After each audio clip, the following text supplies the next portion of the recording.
Oi, gente, tudo bem? Tudo jóia? Espero que sim. Acabei de participar aqui com o Ariel Veríssimo no Conversa do Cotidiano. Espero que vocês aproveitem. Conteúdos fantásticos, vale muito a pena. Confiram aí. Um abraço a todos.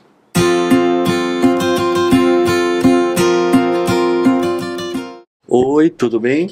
Eu sou Ariel Veríssimo. Como todo mundo sabe, sou um terapeuta holístico que está sempre pesquisando pessoas, lugares, espiritualidade, né? Hoje eu vou conversar com uma pessoa muito especial, Daniel. Ele vai falar sobre espiritualidade, enfim. E eu quero, antes disso, contar como eu conheci. Como todo mundo sabe, eu faço atendimentos e tal. E um dia eu fui à casa dele para atendê-lo. Ele morava numa praça, perto de uma praça em Moema, e ele se atrasou um pouco, e eu fiquei esperando ele naquele lugar, olhando a praça. Eu falei, que será que vem para mim, né? E aí foi muito interessante. Ele tinha ido buscar o filho no colégio, e aí eu descobri um homem amoroso, um bom pai, uma pessoa incrível. E aí quando a gente entrou na casa, era um apartamento muito interessante, e logo a gente tomou café e ficamos conversando, e eu descobri um artista, um criador maravilhoso. E o que mais me chama atenção não é exatamente o artista que ele é, o criador que ele é, a pessoa ligada à TV, ligada à arte, mas o xamã natural que ele é, né? Então eu quero apresentar para vocês o Daniel Conte, e eu queria que ele se apresentasse, falasse sobre as coisas que ele gostaria de falar. Uma honra estar aqui, Ariel. Amém. Em primeiro lugar, que seja uma linda jornada. Meu nome é Daniel Conte Jardim. Eu conheci o Ariel exatamente nessa circunstância inesquecível. Foi uma conexão assim. Na verdade, é uma conexão atemporal, né? Independente de tempo e espaço, de muito aprendizado até hoje.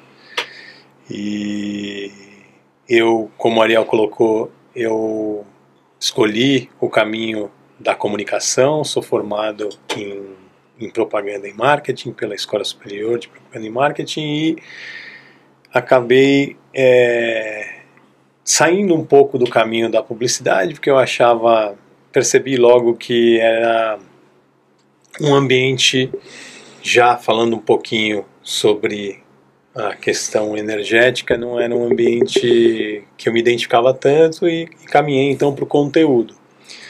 Fui trabalhar em televisão, na Globo, depois na Globosat, fiz o reposicionamento, a mudança do canal GNT para o que ele é hoje, depois trabalhei em canais de TV fora do Brasil, né? Aqui no Brasil e fora, na CNN, no Cartoon Network, e na Vice, depois, que é uma plataforma já de internet, fui para o mercado de digital. Então, eu sempre tive um certo fascínio pelo conteúdo, pela imagem, e desde pequenininho também uma postura, uma vontade de descobrir as coisas, de descobrir o inusitado, de descobrir lugares, e acho que isso está ligado muito à sensibilidade de nascença, ao fato de eu ser pisciano, então já tinha um pouco dessa sensibilidade manifestada, né? E então segui minha vida um pouco por esse caminho. Agora, a história da conexão com a espiritualidade, ela tem capítulos peculiares, assim. Bom, o começo, na verdade, a partir dessa minha sensibilidade, foi meio antagônico, né? As primeiras referências que eu tive sobre espiritualidade vieram da escola católica que eu cursava, aqui, inclusive, no bairro do Tatuapé, Belenzinho, uma escola de padres agostinianos, e também com a Igreja Católica da comunidade a qual eu nasci, que é a comunidade da Penha de França, Nossa Senhora da Penha, uma comunidade muito tradicional, né, a Basílica de Nossa Senhora da Penha.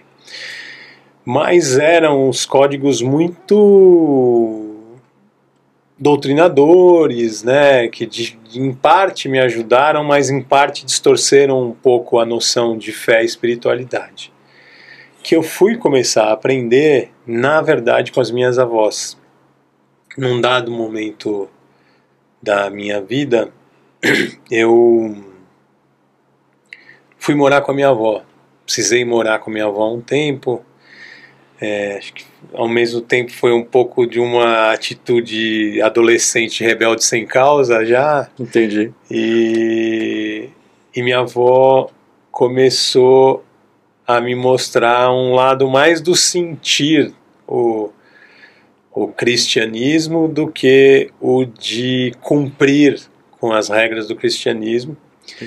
E eu nunca vou esquecer que nesse processo ela me ensinou a rezar o Salve Rainha. A gente sempre sabe o Pai Nosso, Ave Maria, e o Salve Rainha marcou muito minha vida até hoje. Eu rezo, talvez seja sempre minha terceira oração, e uma oração muito muito poderosa para mim, né? Essa ligação com Nossa Senhora e com Jesus Cristo também, né? Sempre o primeiro Pai Nosso e o Salve Rainha. Agora, o divisor de águas mesmo no início desse meu mergulho espiritual, ele foi quando início da faculdade, eu já percebia uma relação mais peculiar da minha parte com a natureza. Então eu precisava ir para, mesmo que eu tivesse no meu bairro, eu precisava ir para o meio das árvores, precisava ir para o clube, precisava. E eu tive um período em que eu fiquei muito encastelado em casa, fiquei muito para dentro, uma procrastinação muito forte, assim, e no começo da faculdade, que deveria ser o contrário, né, estava descobrindo o mundo, saindo do bairro da Penha, para conhecer, né, outras pessoas de outros lugares do Brasil que estavam na mesma faculdade, e eu não conseguia, foi estranho, né? E fui conhecer uma senhora que chamava Vó Zoraide, indicada por uma tia minha, e aí aconteceram 3 atos assim fantásticos nesse processo. O primeiro foi quando eu cheguei na casa dela, e ela abriu a porta, me olhou profundamente e me deu um abraço. Quando ela me deu um abraço, eu tive a primeira sensação física e espiritual da minha vida. Uma conexão imediata com ela e uma sensação elétrica, assim, de como se eu estivesse recebendo raiozinhos assim no abraço dela. Você tinha que idade ali?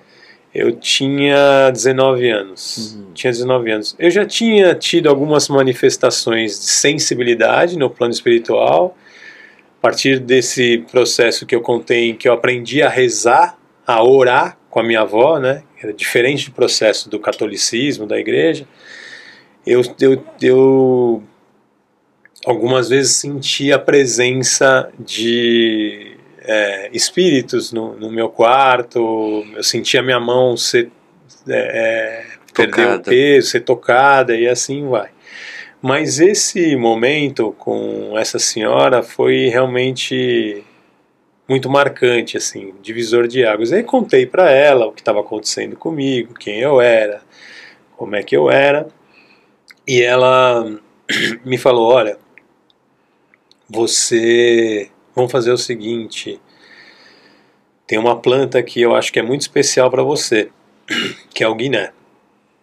Você conhece o guiné? Não conheço. Tal. Falou: a gente vai fazer uma sequência de 7 banhos de guiné.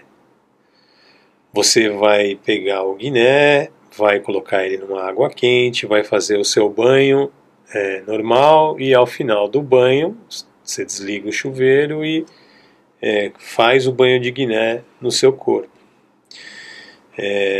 Falei, tá bom, né? E onde eu consigo guiné? Ela falou: olha, tem uma amiga minha que tem um jardim na frente da casa que tem pés de guiné. Eu vou ligar para ela agora, você pode ir lá. Só que, no seu caso, você não pode arrancar o guiné. Esse processo com você, por ser a sua primeira conexão com essa planta, você precisa tirar o guiné inteiro, com a raiz. Isso é fundamental. Garotão, falei, vou lá, né? Peguei o ônibus, a condução, cheguei na casa dessa senhora, a senhora me recebeu, falou, não, fica à vontade, pode tirar os guinés para você. E aí quando eu olhei o jardim dela, tava esturricado assim, tava muito seco. E eu num esforço enorme, tirar o guiné com muito jeito, né, assim. E eu lembro que eram 7 pés que eu precisava pegar. E tinham 10 pezinhos de guiné prontos, assim, para serem tirados, né. Porque, de novo, não podia ser um pedaço, tinha que ser a planta inteira. Aí fui tirar o primeiro, cavei com uma colher, um jeito, deu um trabalho enorme e tal, puxando com o maior jeito. Quando eu puxei, quebrou o guiné. Ah, meu Deus. Aí fui pro segundo guiné. Fui cavando em volta, cavei com mais capricho ainda, pedi um outro instrumento, fiz um processo mais profundo, né, para tirar o guiné. Fui tirando o guiné, ele estava saindo, quando estava no finalzinho quebrou de novo. Então dos 10 pés de guiné restavam 8 e eu não podia, tinha mais um só para perder, né, não podia perder. Tinha que fazer bonitinho ali. Bonitinho, não podia mais errar, né? E aí eu fui pro outro pé de guiné, fiz com o mesmo cuidado, fui tirar o pé devagarzinho, quebrou o terceiro pé de guiné. Sobraram os 7 últimos pezinhos de guiné que existiam. Me deu um desespero, uma sensação assim, que não era só pelo... Já existia talvez ali uma ligação, né, mais sutil. E eu resolvi, falei, eu preciso dar uma respirada. Avisei a senhora, falei, vou dar uma volta no quarteirão para dar uma espairecida, né? Nesse instante em que eu fui dar uma volta no quarteirão e tomar um refrigerante num barzinho, fechou assim uma nuvem de chuva de verão, e houve uma pancada de chuva de verão exatamente naquela região do bairro. Enquanto eu fui dar essa voltinha, uma chuva torrencial de pingo grosso. Quando eu voltei na casa da senhora, a terra estava num outro aspecto, completamente encharcada, irrigada, e os pezinhos de guiné foram saindo naturalmente com a maior que lugar é? Que bairro era? Onde era? Em São Miguel Paulista. Eu sou natural da Zona Leste, né? Então era na região de São Miguel Paulista. Então já foi assim algo muito marcante, né? Foi depois do abraço dela, esse episódio dos pezinhos de guiné. Então vim com 7 pezinhos de guiné para casa. E o terceiro aspecto interessante é que eu comecei a fazer o processo do banho e eu estava me sentindo, como eu disse, muito desvitalizado, encastelado, e no primeiro banho que eu fiz, né, terminando meu banho, e banho sempre foi também nesse aspecto do plano sutil um acolhedor, né? O banho é a mãe, né? Ele é o acolhimento. E No primeiro banho que eu fiz fiz o chazinho de Guiné para tomar o banho, terminei meu banho, eu tava morrendo de frio, me sentindo fraco quando eu terminei o Só banho. um segundo. Como é que você fez o banho? Você ferveu a água, depois você colocou o Guiné Isso, e abafou? e abafei. Ah, tá. Isso. Então é um banho assim de infusão.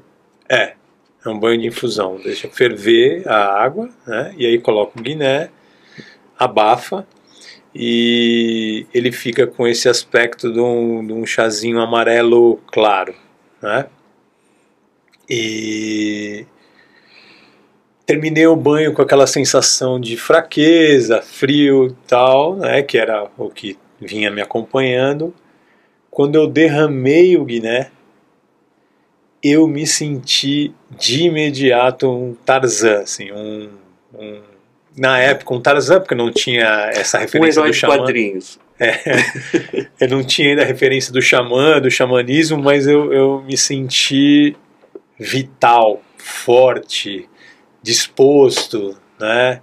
E animado, ou seja, mexeu com a minha alma, mexeu com a minha ânima.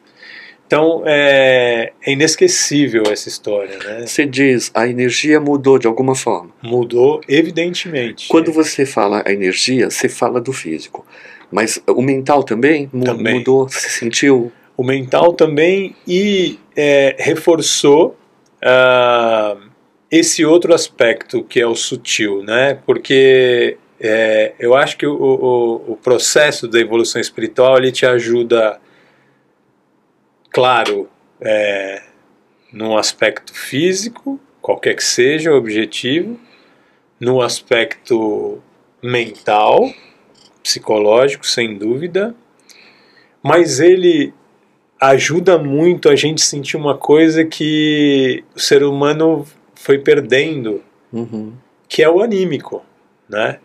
Que não é, o anímico não é, obviamente, o físico e muitas vezes a gente mistura o anímico com o mental, né? Com o psicológico.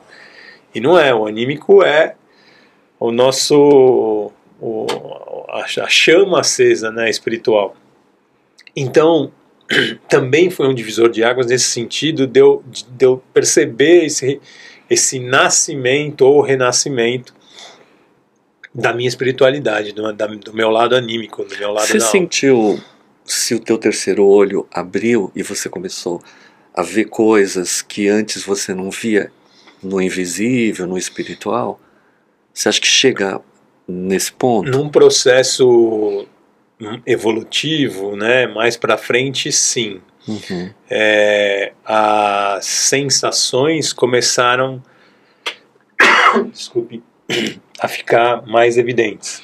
É porque quando você diz o olho vê, mas quem enxerga é a mente, e quando você faz essa terapia, e eu acredito profundamente no Guiné, esse processo de metamorfose que ele traz na gente, eu acho que ele é capaz de abrir o pensamento. Ele limpa a pele, ele limpa o corpo, mas, como você falou, mexeu com você de dentro para fora e de fora para dentro. Então o terceiro olho, eu acho que ele, de alguma forma, não que imediatamente, se tomou o banho, abriu, mas você vai sentindo isso, que você vai enxergando através da mente um espiritual diferente, ou eu estou exagerando? Não, é exatamente isso. É um processo de desenvolvimento espiritual que foi se evidenciando.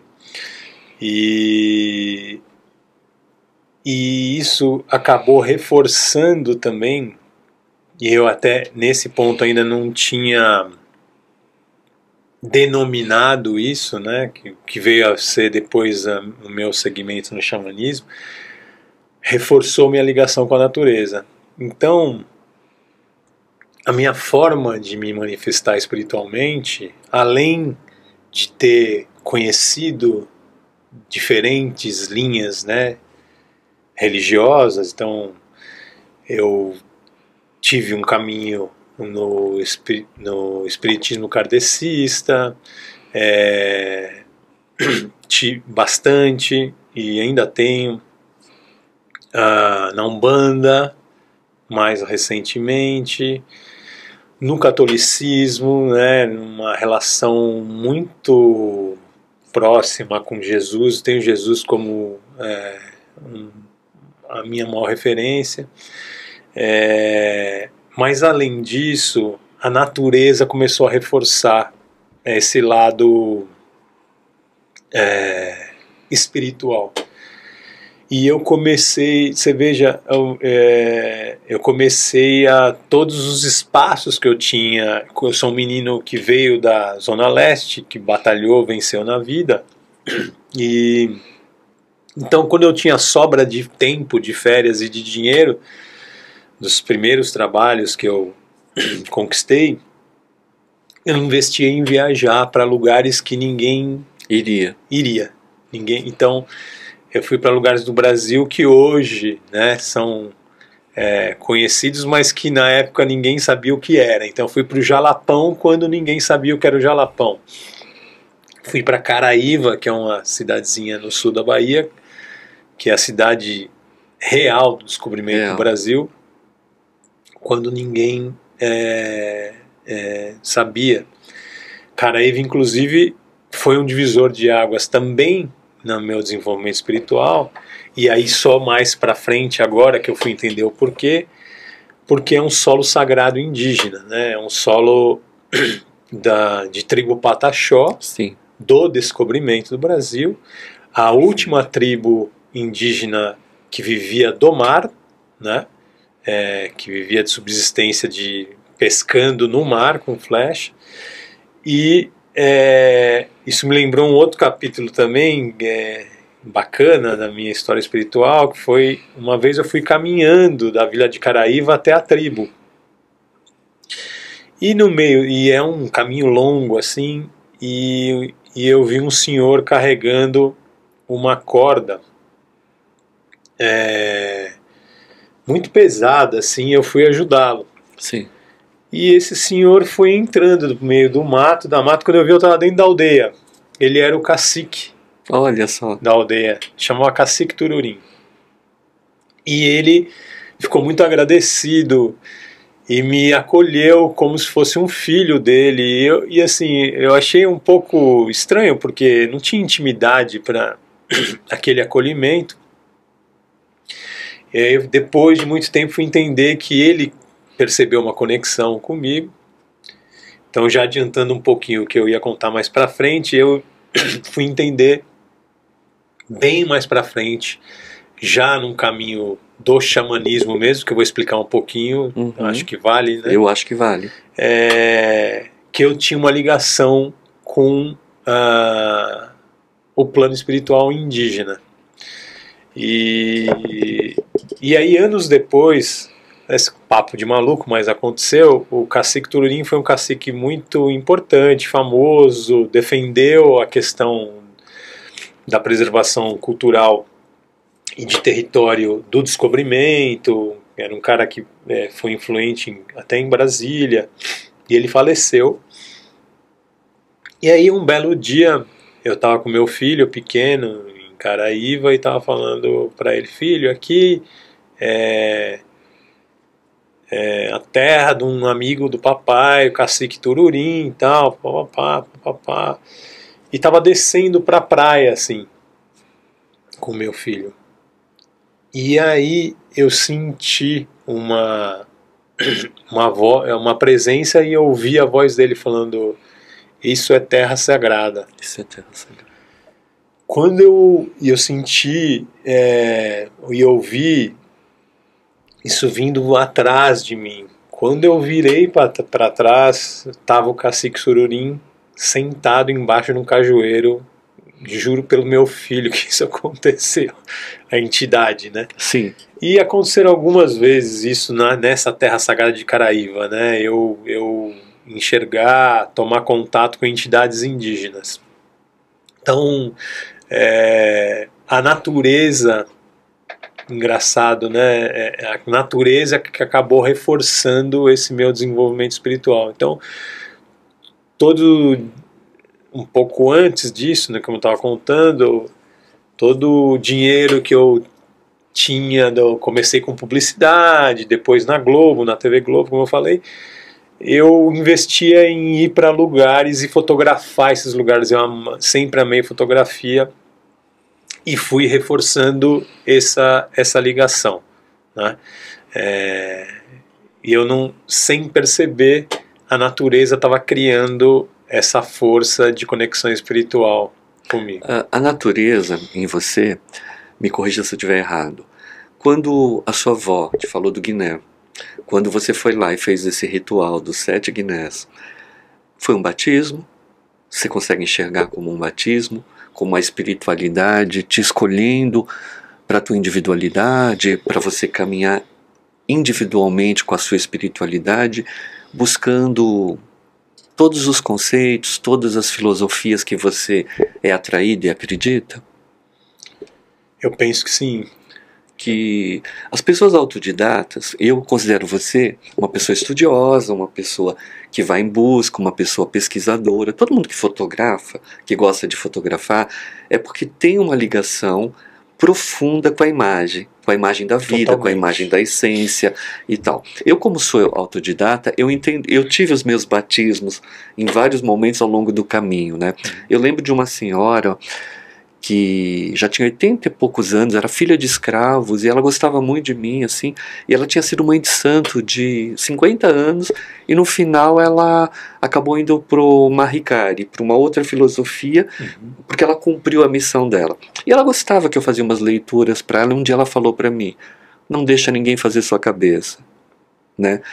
Eu acho, eu tive alguns rituais como você, então eu acho que tem pessoas que nasceram com isso. Eu vejo que você precisa em algum momento escrever um livro sobre isso, porque muitas pessoas que estão nos ouvindo, muitas pessoas que têm espiritualidade, nesse tempo um pouco menos, porque a informação está muito fácil para as pessoas, basta elas quererem buscar informação. Mas quando você coloca por uma pessoa que nasce com uma família um pouco radical, que não consegue olhar para a espiritualidade, quando elas começam a ler e ouvir o que você fala, e ouvir essa maravilha que é você pegar um ônibus, você ir para a Zona Leste, você ir para São Miguel, você ouvir a tua voz e a voz da tua avó, porque você ouviu a voz da sua avó, mas você ouviu a sua voz, né? Ela veio no teu encontro, né? Ela veio no teu encontro. Eu lembro que uma vez, eu devia ter uns 9 anos, 8 anos, e a gente estava brincando na casa de um japonês, e um bairro que a gente morava tinha ruas ainda de terra, e os postes ainda não tinham sido colocados, os postes, eles estavam todos deitados, assim, e era mato, né? E a gente foi brincar, e eu meio que discuti com meu irmão discutiu comigo, ele veio para uma rua, eu vim pela outra. E todo mundo ficava me procurando, e ninguém achava. E eu sentado lá num poste, conversando com uma pessoa, e todo mundo procurando, minha mãe desesperada e tal. Aí, de repente, eu levantei, e minha mãe falou, nossa, o que você está fazendo aqui, filho? A gente está te procurando. Eu falei, eu estava conversando com o senhor aqui, fiquei conversando com ele. Mas como é esse senhor? Aí eu fiz a descrição, ela falou, meu Deus, é o meu avô, que já tinha falecido. E é muito interessante porque tudo que ele me falou desapareceu da minha memória, mas muita coisa que ele falou, de repente, vem para mim que ele falou. Então muita coisa que eu ia passar, ele me avisou, mas eu era criança, então eu vejo que na espiritualidade ela tem um caminho que a gente não pode deixar de perceber. Sem dúvida. Né? E eu vejo a minha admiração por você, o meu respeito por você em função da forma como quando a gente conversa, as coisas que você me fala da espiritualidade, mas mais do que você vivenciar a espiritualidade, e o que me chama a atenção e o que eu acho lindo é a beleza como você olha para a espiritualidade sem nenhum preconceito. Sabe, um homem culto, inteligente, como você mesmo falou, que veio de uma situação mais simples e chegou e venceu e mostrou o talento. Não perder esse menino que foi buscar o Guiné, né? Eu acho que é a maior herança que você tem, né? Mas eu queria que você continuasse a falar do xamanismo ou Sim. daquilo que você quiser. Eu acho que a minha gratidão, né, ela tá muito embasada, muito arraigada a esse dom da sensibilidade que segue, né, comigo desde que eu nasci, a esse norte mais afetuoso das minhas avós e da avó Zoraide, né, das minhas duas avós e da avó Zoraide, e da natureza. Então, antes de eu entrar no aspecto mais didático do xamanismo, eu acho que a mensagem que eu quero frisar é que as pessoas muitas vezes precisam de dogmas, doutrinas, né, para se sentir consistentes ou ferramentadas no caminho da espiritualidade, e a natureza é uma forma, um veículo muito acolhedor e muito generoso para se desenvolver isso, né? Então, e resistente à natureza, né? Exatamente. E assim, se você não se sente equilibrado, se você vai para o meio de um parque, numa praça, isso sem dúvida vai te fazer bem. A coisa de abraçar uma árvore é verdade.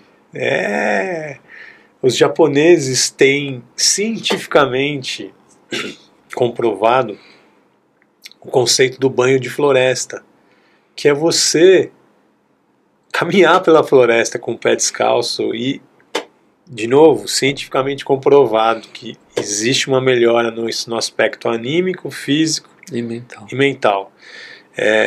Você tomar um banho, fazer banhos, né, com ervas, ou tomar um banho longo de água que seja, você vai sempre se sentir melhor. Se você tem a oportunidade de ir para uma praia, entrar numa água salgada, o sol, ele é um elemento fundamental para o fortalecimento espiritual, além dos outros aspectos, que é produção de vitamina D e tal.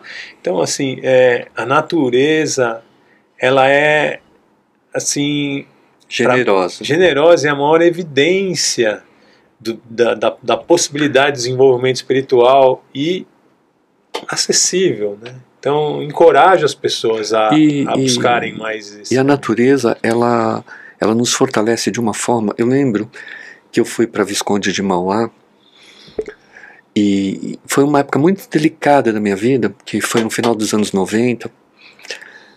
Foi uma época de transição, assim, e eu acabei indo para Visconde de Mauá. Fiquei numa pensão que chamava Cochecho, muito boa, assim, uns chalezinhos assim, uma espanhola que tinha uma coisa, e lá tem muitas cachoeiras, e aí tinha um lugar que tinha uma pequena cachoeira e parecia uma bacia feita de pedra. Mas eu olhei aquilo, eu me apaixonei, né? Aí eu catei ervas assim, e eu entrava ali e eu passava as ervas assim, eu não...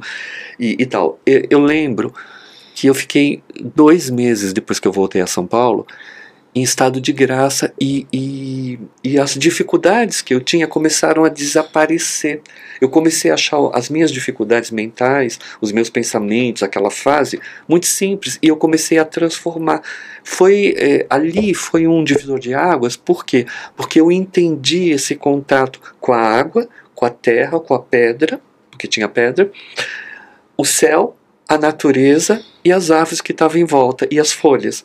E ali eu percebi o poder natural das ervas, sabe? Não tem preço, assim, o que a natureza é capaz de fazer pra gente. Você diria que, sem falar ainda do técnico do xamanismo, você diria que essa intuição de você pegar as ervas, de você começar a se banhar, é uma coisa xamã, ou pra ti não tem muito a ver? Não, completamente. O xamã é intuitivo, talvez? Sem dúvida. Isso acontece bastante comigo. Você acabou contando essa história de Visconde de Mauá, me lembrando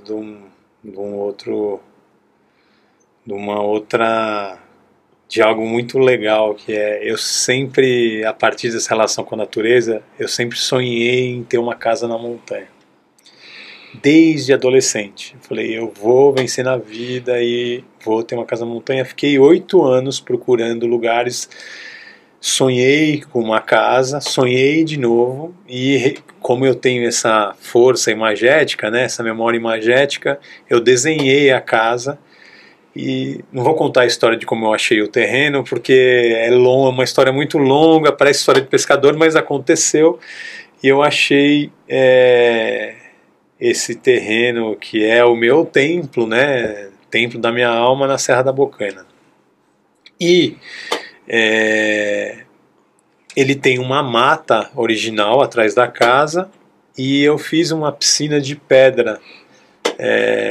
Pedra rolada de rio, pedra natural. A água, ela vem da nascente, cai na piscina, a piscina não tem tratamento, e derrama. E o sol incide nessa água que vem pura da nascente, junto com a pedra. Então tem a presença mineral, tem a presença do sol incidindo sobre a pedra, a água que acabou de nascer. E um belo dia eu olhei aquilo e falei, cara, se eu fizer uma vazão da piscina como se fosse uma cachoeira, eu gosto dessas coisas, né, desse lado inventivo, e eu criei uma cachoeira, uma gruta embaixo da piscina, assim, que você abre uma válvula e nasce uma cachoeira. E olha, todas as dores físicas ou psicológicas que eu tenho ou que pessoas têm, quando a gente vai embaixo dessa cachoeira, zera-se em segundos. Em segundos. Então, dá um exemplo.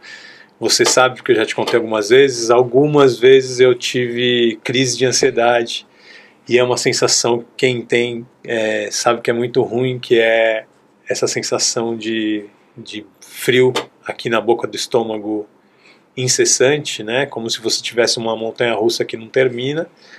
Isso te desvitaliza, você perde todas as vezes que eu tive essa sensação e que entrei nessa cascata e deixei a água bater aqui, em segundos vai embora. Então é muito poderoso, né? A soma desses elementos da natureza. E sobre os banhos, eu faço algumas vezes banhos completamente intuitivos, com plantas que eu entro na floresta e olho e falo, é essa aqui. E aí tem dia que é só essa, e tem dia que eu falo, é essa com essa.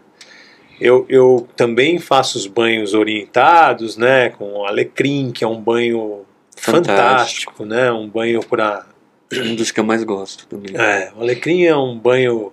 Você sabe que na magia, o alecrim, ele tira feitiço feminino.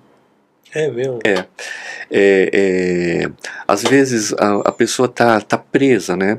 Ou espiritualmente, ou psicologicamente, porque muitos homens às vezes ficam presos numa relação tóxica com uma mulher, porque a gente fala muito da mulher que está numa relação tóxica, mas a gente nunca fala dos homens que estão, e tem muito, pois assim, né? Muito. E aí quando vem desses homens que eu percebo que ele tá desorientado, assim, preso naquele sentimento, e uma relação que já tá desgastada, né? Aí eu falo, toma banho de alecrim, mas é fatal. Tomar banho de alecrim e se divorciar. Faz parte, sabe? E faz muito sentido, porque foi ótimo você falar sobre isso, porque foi muito importante o processo de evolução dos direitos, da presença feminina, do equilíbrio de anos para cá. Maravilha. Isso. Mas eu acho que o masculino foi ficando acuado. Muito acuado, né? Eu tenho até um grupo, comecei um grupo sobre o sagrado masculino com um amigo meu, Guilherme Horácio, e é difícil, né, para o homem, não é fácil hoje em dia, né, essa coisa inevitável que se carrega do provedor, e dentre outros aspectos emocionais que não são tão comumente colocados para fora como as mulheres colocam. Então, e o alecrim, além do que você falou, pelo menos para mim, né, eu sinto assim, ele tem um poder enorme de trabalhar o ânimo, né? Também. Alecrim vem de alegria, né? Alecrim ele é o antidepressivo natural. Mais evidente. E ele faz uma limpeza corporal fantástica quando você toma chá. Quando eu quero emagrecer, eu tomo alecrim. Só que você tem que ter um controle. Eu não sei se cada pessoa tem uma quantidade que pode tomar. Eu sou leonino, virginiano, porque tenho a GUSP. Eu nasci meio-dia. Se eu tivesse nascido às 6 horas, eu seria um virginiano. Então a minha cúspide tá entre os dois signos. Então eu tenho características virginianas e tal. Mas o ascendente sagitário. Então eu sou um pouco aventureiro e exagerado, né? Então eu gosto de e tal. E o chá de alecrim, ele é bom para limpar o organismo. Ele é muito bom. Por exemplo, quando você comeu muito, tá inchado e tal. E aí eu gosto de tomar. Então eu fiz um bule e tomei. Cara, eu dormi 14 horas seguidas. Ele faz você descansar também. Aí eu entendi que eu tinha que tomar meia xícara. Quando eu comecei a tomar meia xícara, então o alecrim ele tem uma força que você tem que entender qual é o controle dele no chá. Tem pessoas que tomam 2 copos e tá tudo bem. Se eu tomar 3 copos, eu vou dormir muito. Depende. Então eu sempre falo para as pessoas, quando você começar a tomar um chá ou fazer um tratamento, vai devagar, observa a reação do teu corpo. Sim, não. Que é muito legal, mas o alecrim é uma das minhas ervas mais importantes. E todas as ervas, né, você tem que tratar com respeito qualquer primeira conexão, mesmo o manjericão, que é mais comum e é maravilhoso também, né, com banho. O manjericão, ele é fantástico. Por exemplo, o manjericão, ele também é uma erva da alegria, da felicidade, que eu acho que tem a ver com os italianos, com o molho, com aquela fala e tal, mas tirando isso, eu costumo, por exemplo, quando um casal que me procura está em crise, a família não está funcionando, eu sempre aconselho a fazer banho de manjericão, né? E a espalhar vasos de manjericão pela casa, porque o manjericão espalhado, ele traz uma harmonia. E uma capacidade de comunicação, principalmente quando a família não está se comunicando. É isso aí. Então eu adoro passar isso para as pessoas. Assim, a minha referência manjericão é exatamente essa. Eu já tinha sinto e também já tinha estudado. Ele clareia, né? Ele organiza e tira a nebulosidade, né? Faz as coisas. Ele causa uma felicidade, o próprio cheiro, né? Quando você usa o óleo essencial de alecrim, eu aprendi.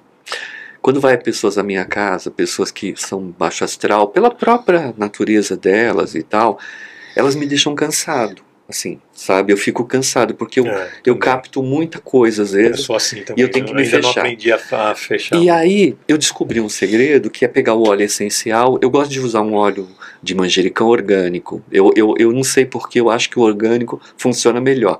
Aí você coloca umas gotinhas e deixa aquele vapor espalhar. Cara, é diferente a relação.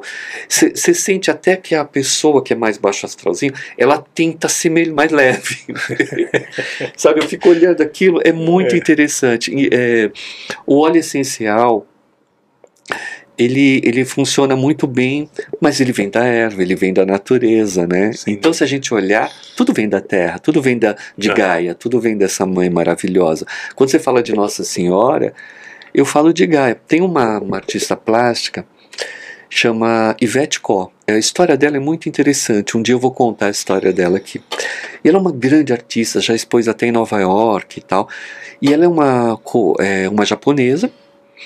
E Yvette Ko é porque o pai era coreano, e quando eles entraram no Brasil, eles entraram com o nome japonês, porque tinha umas guerras, uma confusão e tal. E quando ela virou artista, ela colocou o Ko para homenagear o pai e tal.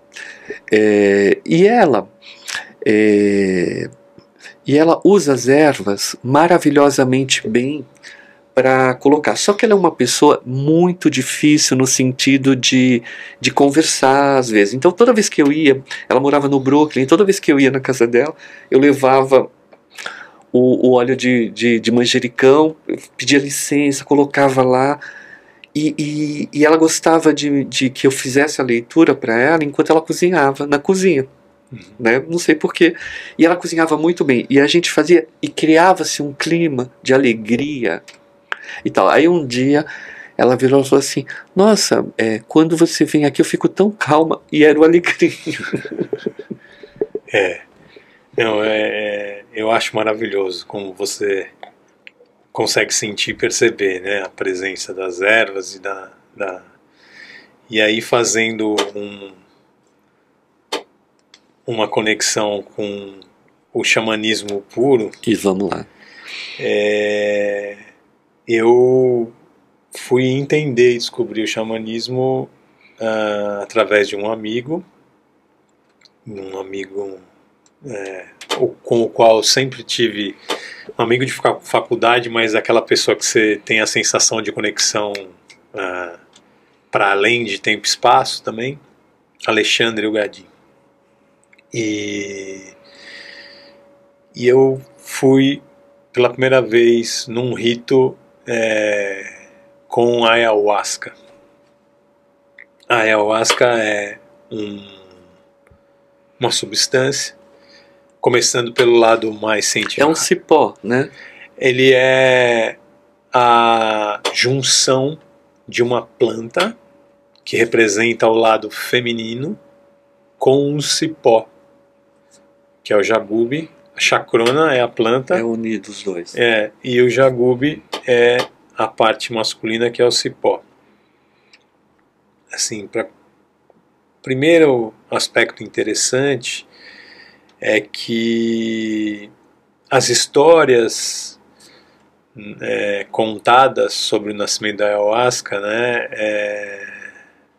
são incríveis, porque você tem incidência da ayahuasca na região andina, você tem incidência da ayahuasca na floresta, em outros lugares do mundo, e ela só existe com a junção dessas duas plantas numa proporção muito específica, masculino e feminino, numa proporção precisa, exata, e num processo de fermentação e de cura e de cozimento muito específico. Então não é que por acaso... Então as histórias que falam, né, do nascimento da ayahuasca são histórias passadas por entidades espirituais pro preparo. Então começa por aí um ponto muito interessante, né? Não foi nunca foi um processo por tentativa, nem né? Industrial, né? Então isso é incrível. Esse é o primeiro ponto, assim, como que a receita do processo chegou através de entidades espirituais que passaram isso para pessoas. E aí tem a história da ayahuasca no Brasil, né, na região andina, e assim vai. E o princípio, indo ainda para um aspecto mais científico, mais racional, o princípio ativo dessa substância é o DMT. O DMT, ele é muito interessante porque ele é sintetizado pelo nosso organismo.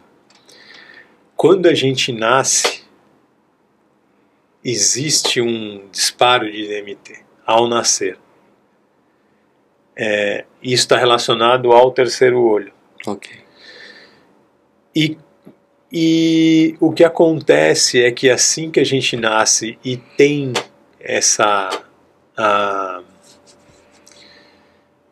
esse instante de síntese do DMT, isso se vai, porque a gente produz enzimas que inibem o DMT.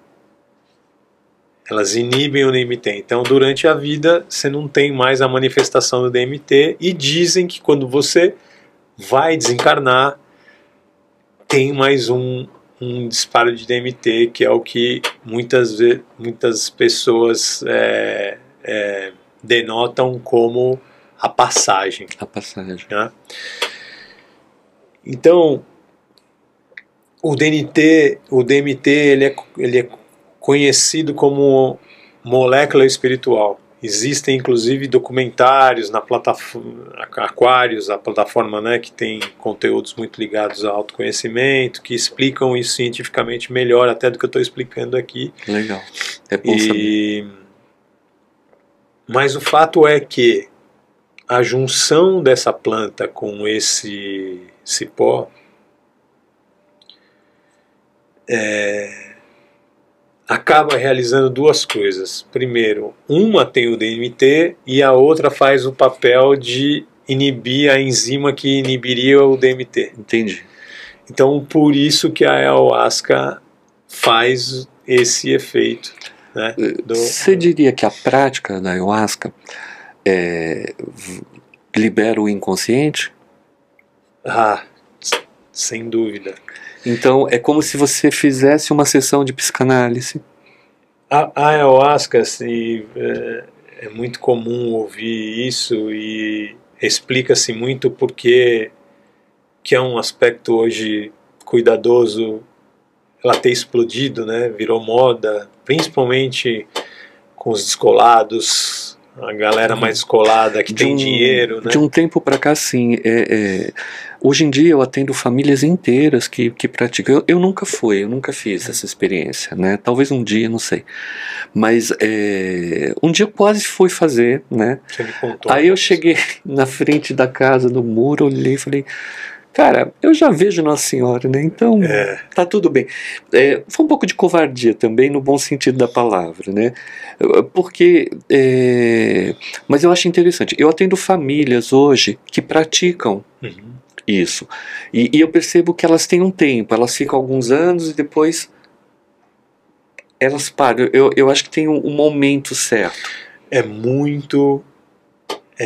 um divisor de águas. Para muita gente, né? Então não é um processo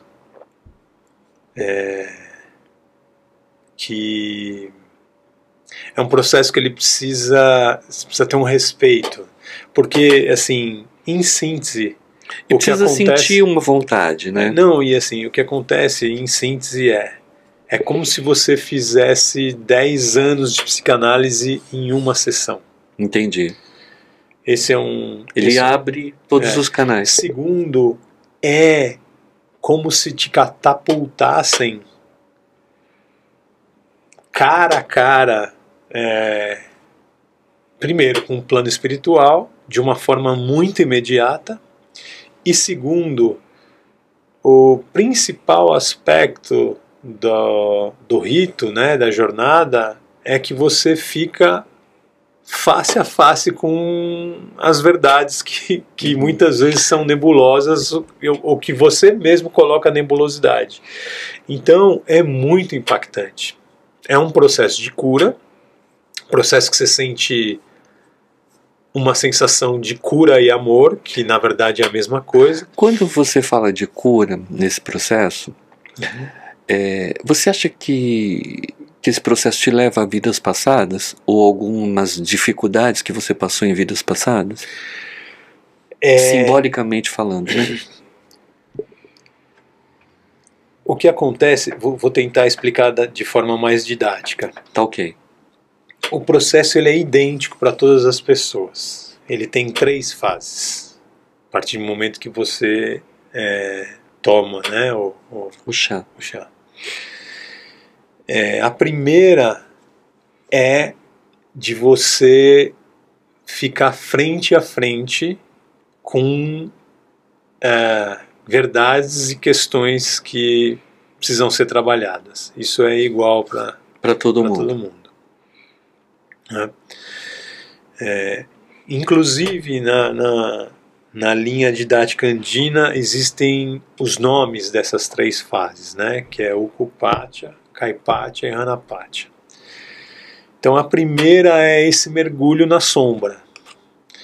E muitas vezes você coloca uma intenção do que você quer trabalhar naquela jornada, naquele rito, achando que é aquilo, e a planta te fala, não, é isso aqui que te leva para o que você tem que olhar.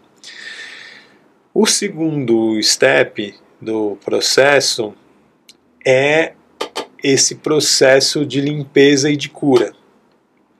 É uma força enorme, é difícil de explicar, mas é como se o primeiro tirasse toda a nebulosidade e te deixasse cara a cara com o que você precisa ver, equilibrar, curar. O segundo faz o papel da cura, você não tem, você recebe essa força, essa cura, e muitas vezes você tem contato visual com esse plano espiritual, que é o plano espiritual vegetal, vamos dizer assim, né? Com seres elementares desse plano vegetal, espiritualmente falando.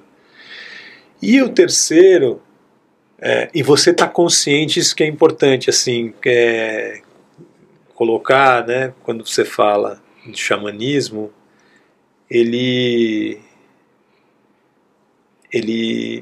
não tem nada a ver com outros caminhos ou outras, como por exemplo, outras ervas ou cogumelo.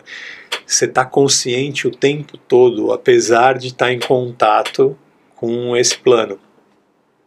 E o terceiro step, né, a terceira e última fase do processo, é uma fase em que você começa a voltar um pouco mais para a presença, né, do espaço que você está, e você muitas vezes tem revelações, tem indicações, tem intuições. Então, não é incomum pessoas carregarem caderninhos para fazerem anotações de intuições, de recados que vêm, de indicações. Entendi. E aí você me perguntou sobre, né, revelações. Então, a primeira vez que eu fiz um rito, eu entendi o porquê da minha relação com um amigo meu e o porquê do tipo de troca que eu tinha com um dos meus irmãos da minha família. É um matricial que não tem linearidade, assim. Você enxerga os porquês de uma forma muito clara. É um processo também, por isso que o xamanismo, ele nem todo mundo precisa ou nem todo mundo vai. Ele inevitavelmente é um processo de equilíbrio egóico, equilíbrio do ego. Não tem como. Por isso que muita gente nos processos sofre um pouquinho, porque esse processo de, entre aspas, sofrimento, né, que alguns chamam de peia, é o desapego. É o desapego e o processo de equilíbrio para purificar. Da purificação, da vaidade, da verdade. Isso acontece inevitavelmente. É como se você pudesse se ver num espelho. Exatamente. Mas é um espelho muito emocional cristalino. E emocional. Que é a alma vendo ou a razão? Ou as duas coisas? É a alma vendo. É a alma vendo. A razão... ela fica num outro patamar. Assim, o que acontece é que, muito naturalmente, a gente coloca a razão nesses processos do ser humano, né? Para tentar entender o que está acontecendo, mas a força do lado anímico é muito maior. Então, você não conduz. E passando por esse processo, passando por essas experiências, o ser humano caminha mais leve? Muito mais. E o ego, ele dilui naturalmente? O ego se equilibra. Assim, o que o que depois de um processo desse, independente do quão mais profundo ou menos para cada pessoa seja, ou um pouco mais sofrido ou menos, no final tudo fica bem. Você tem uma clara sensação de cura, de limpeza, uma sensação amorosa, e além dessa sensação de cura, a sensação de clareza e organização dos porquês, o que fazer e tal, também é muito presente, e uma sensação de vitalidade sempre muito grande, assim. Então, por mais que o processo seja um processo cansativo, porque ele é cansativo, são horas, né? São uma média aí de entre 6 e 8 horas de processo, você sai vitalizado e muito mais sensível. Então, por exemplo, depois de... geralmente, quem segue o xamanismo já segue uma linha vegetariana, que não é o meu caso. Mas você, depois de um processo desse, você tem fome, porque se cansou e tal. E a vontade de você comer alimento saudável é enorme, ao passo que você não consegue comer um bife, por exemplo, assim, sabe? Você não faz sentido você tomar um café, comer um bife. Então é um processo de limpeza em todos os sentidos, orgânica e de vitalização, né? Uma curiosidade, eu não sei se cabe aqui, eu não sei se é uma pergunta adequada, mas minha curiosidade está me chamando para essa pergunta. No caso de uma pessoa narcisista ou uma pessoa psicopata, tomar esse chá, fazer essa experiência, você acha que isso pode trazer alguma evolução, numa melhora para essas pessoas? Existem também apontamentos científicos que sim, são processos mais cuidadosos, né? Porque o narcisista é antagônico ao processo que acontece, e não só o psicopata, mas pessoas com outros quesitos, outros problemas de ordem psicológica, têm evolução comprovada.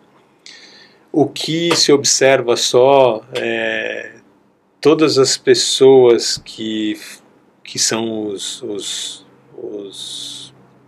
xamãs, né, que conduzem esse processo, costumam fazer uma anamnese bastante detalhada, porque tem alguns remédios que estão ligados à inibição de serotonina que precisam ser observados, senão Sim.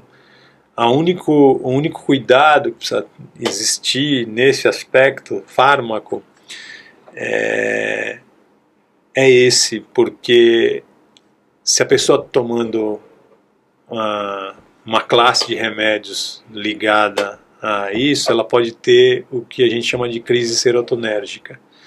Mas fora esse aspecto, que é de espaçar, né, o remédio, quem toma remédio, existem estudos seríssimos assim, em universidades de fora do Brasil, comprovando essa eficiência, principalmente num aspecto de estresse pós-traumático.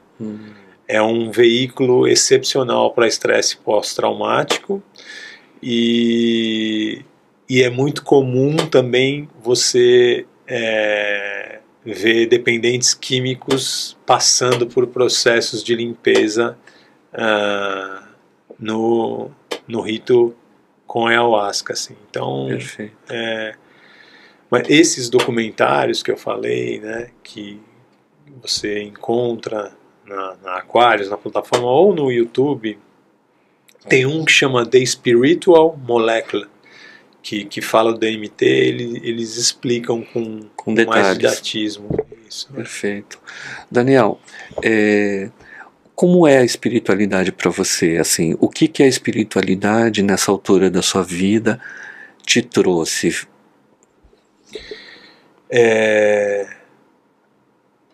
Acho que, em primeiro lugar,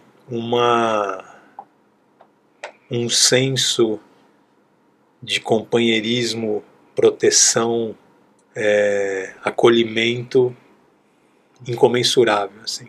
Perfeito. Eu acho que é até inapropriado comparar com outras coisas, sabe? Como o apoio da família, são coisas diferentes. Então eu acho que o primeiro aspecto é esse aspecto de trazer acolhimento, segurança, amorosidade, a fé, né? No final das contas, a fé, eu acho que a fé é um elemento fundamental para a existência. Eu sofro de ver pessoas com a fé enfraquecida, né? Era isso que eu ia te perguntar. Qual o conselho que você daria para as pessoas que sofrem, que têm vícios, que têm dificuldades, que se relacionam mal com os seus? Você diria que o xamanismo, que a alquimia, que os banhos, que a natureza pode comover essas pessoas mais duras? Sem dúvida, sem dúvida. Aí a gente entra num outro aspecto que é um que eu venho debatendo mais no meu mercado, né, que é o mercado de comunicação hoje do digital, que é a gente está num momento muito, muito importante. O que está acontecendo é que o ser humano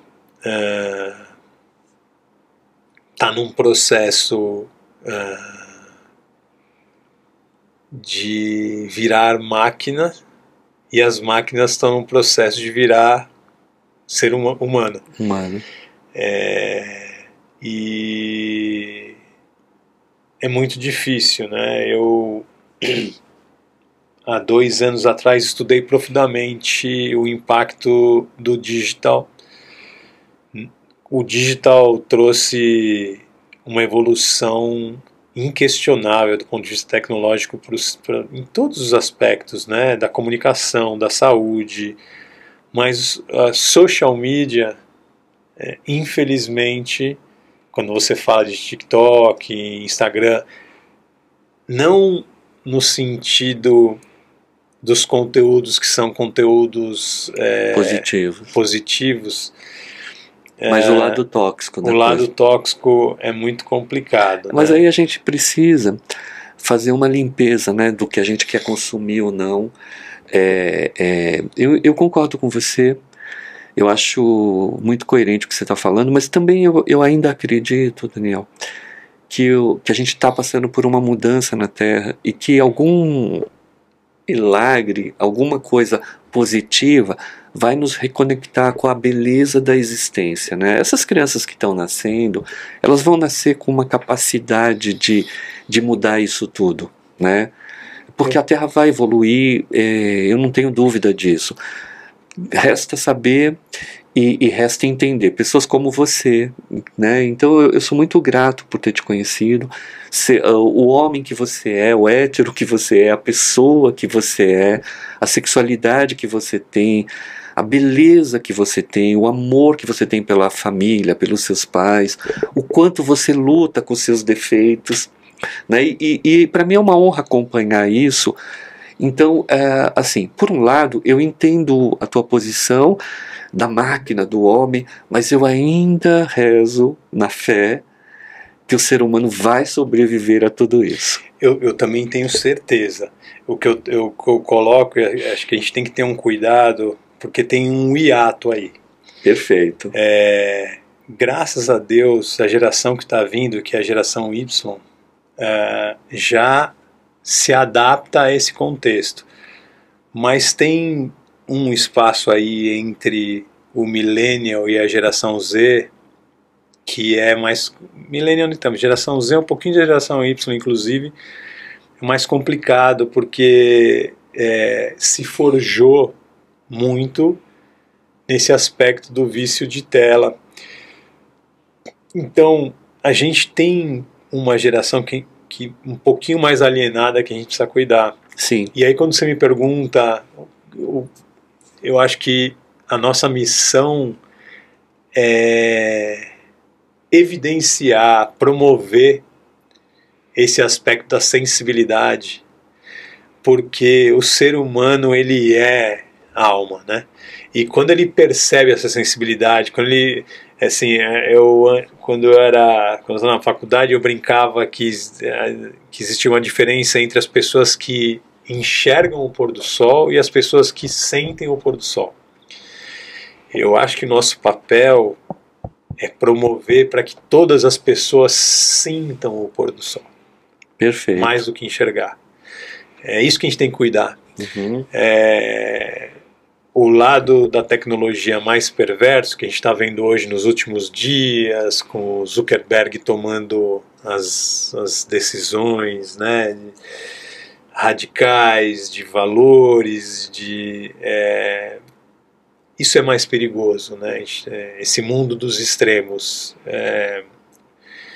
Trabalhar os extremos é ótimo, então precisamos cuidar um pouco mas à medida que existam pessoas feito você, que cuidam do seu filho como você, que tentam organizar o teu filho, que tentam mostrar para o teu filho a vida humana, a gente ainda está salvo, né? Eu tenho certeza, não sou eu, né? Eu acho que vários pais, várias pessoas. Você é um modelo que eu trouxe hoje aqui, exatamente por isso, né? Porque eu tenho uma admiração, um carinho pela sua luta, eu olho para a pessoa. Então, quando eu olho para a pessoa, eu olho para o todo, as dificuldades, as qualidades, e você tem tudo. Você tem dificuldades, tem qualidades, tem defeitos, mas as suas qualidades, elas transformam seus defeitos em quase nada, porque a sua verdade, a sua sinceridade, a sua ponderação sobre você mesmo é o que mais me chama a atenção, né? Então toda vez que eu faço um atendimento com você, ou toda vez que eu estou com você, quer seja por um café, quer seja por uma leitura, quer seja por uma conversa, eu sempre saio enriquecido por você, e isso me faz acreditar muito na salvação da Terra, né? Que é para isso que eu luto, né? Eu penso e sempre penso, se você ajuda uma pessoa a melhorar, você melhora o mundo. Se a pessoa te ajuda a se melhorar, ela melhorou o seu mundo. Então, eu quero te agradecer por ter estado aqui, foi uma conversa maravilhosa, a gente poderia falar milhões, você tem muito assunto, eu quero que você volte outras vezes, e eu queria que você deixasse uma mensagem de amor para as pessoas. Joia. Bom, antes disso, obviamente, o oposto, né, me referindo a você, é potencializado, você é um ser de luz, eu sou muito agradecido pela nossa conexão, por você ter cruzado a minha vida. Amém. Que seu caminho seja abençoado e potencializado nesse sentido, principalmente agora através da comunicação e do conteúdo. Eu fico empolgado, dividindo dica,